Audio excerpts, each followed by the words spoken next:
లో రైతులు చాలా వరకు చీడపీడల నివారణకు అధిక ఖర్చు చేస్తుంటారు. కానీ నివారణ కంటే నిరోధనే మేలని మనకు తెలుసు. అందుకే చీడపీడలు ఆశించాక పురుగు మందులు పిచికారీ చేసి అనవసరమైన ఖర్చులు పెంచుకోవడం కంటే పంట విత్తే ముందే విత్తన శుద్ధి చేసుకోవడం ద్వారా పంట తొలి దశలో వచ్చే చీడపీడలను తక్కువ ఖర్చుతో నివారించవచ్చు. ప్రస్తుతం ఖరీఫ్ సాగుకు సిద్ధమవుతున్న రైతులు వివిధ రకాల పంటల్లో విత్తన శుద్ధి ఎలా చేసుకోవాలో చేస్తున్నారు. ఆదిలాబాద్ కృషి విజ్ఞాన కేంద్రం శాస్త్రవేత్త డాక్టర్ రాజశేఖర్.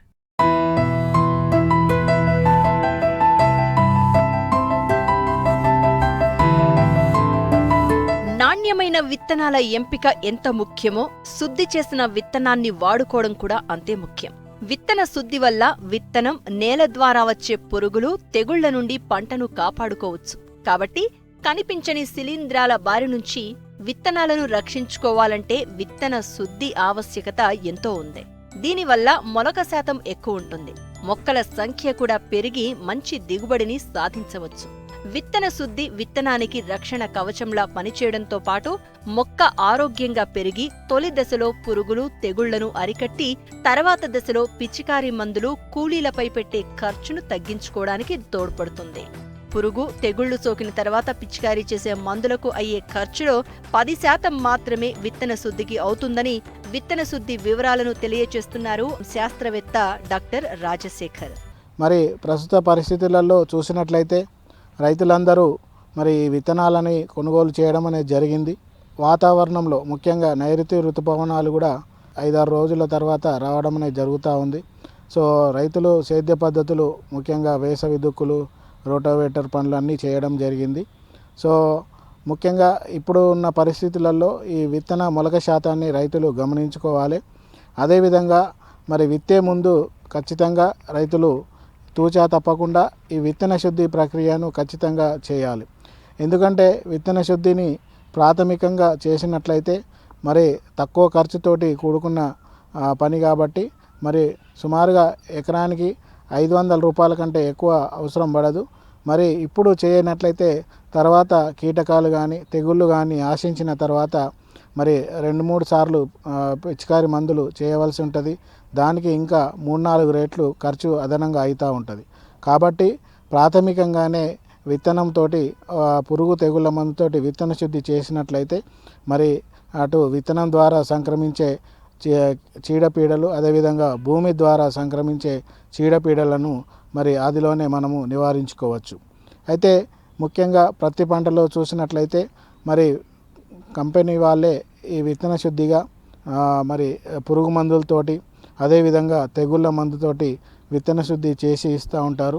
ఇంకా కొంత తెగుళ్ళ మందుతోటి కొన్ని కంపెనీలు ఇవ్వకపోయినా కూడా ముఖ్యంగా ఈ కార్బాక్సిన్ ప్లస్ థైరమ్ అనే మందు విటావాక్స్ రూపంలో దొరుకుతుంది. అది 3 గ్రాములు కేజీ విత్తనాన్ని కలుపుకోవాలి. లేదా ఈ ట్రైకోడర్మా విరిడిని కూడా 10 గ్రాములు కేజీ విత్తనాన్ని కలుపుకొని విత్తుకున్నట్లయితే మరి ఈ తెగుళ్లను, పత్తిలో వచ్చే తెగుళ్లను నివారించుకోవచ్చు. సోయాబీన్లో కూడా ఇమిడాక్లోప్రిడ్ అనే మందుని గౌచో రూపంలో దొరుకుతుంది. అది 1.5 మిల్లీలీటరు కేజీ విత్తనానికి కలుపుకొని విత్తుకోవాలి. లేదా అంటే థయోమిథాక్సమ్ అనేది కూడా క్రూజర్ రూపంలో దొరుకుతుంది. అది కూడా 4 గ్రాములు కేజీ విత్తనాన్ని కలుపుకొని విత్తుకోవాలి. ఈ విధంగా కీటక నాశిని ద్వారా సోయాబీన్లో విత్తన శుద్ధి చేసినట్లయితే ముఖ్యమైన ప్రధానమైన ఈ కాండపు తొలుచు పురుగు లేదా కాండపు ఈగ రెండింటిని నివారించే అవకాశం ఉంటుంది. అదేవిధంగా మరి తెగుళ్ళు కూడా ఈ మధ్య కాలంలో సోయాబీన్లో ఎక్కువగా రావడం అనేది జరుగుతూ ఉంది.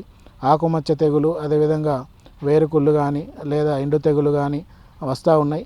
కాబట్టి వాటి నివారణ కూడా తెగుళ్ళ మందులైనటువంటి ఈ యొక్క కార్బాక్సిన్ ప్లస్ థైరము 3 గ్రాములు లేదా పైరాక్లోస్టోబిన్ ప్లస్ థయోఫినేట్ మిథైల్ అనే మందుని 1.5 మిల్లీలీటరు కేజీ విత్తనానికి, లేదా ఫెన్ఫ్లూఫ్లెన్ ప్లస్ ట్రైఫ్లూఆక్సిస్టోబిన్ అనే మందుని 1 మిల్లీలీటరు కేజీ విత్తనానికి కలుపుకొని విత్తుకున్నట్లయితే సోయాబీన్లో నివారించుకోవచ్చు. ఇకపోతే మార్కెట్లో మరి తెగుళ్ళ మందులు, పురుగు మందులు కలిపి లభ్యమవుతున్నాయి.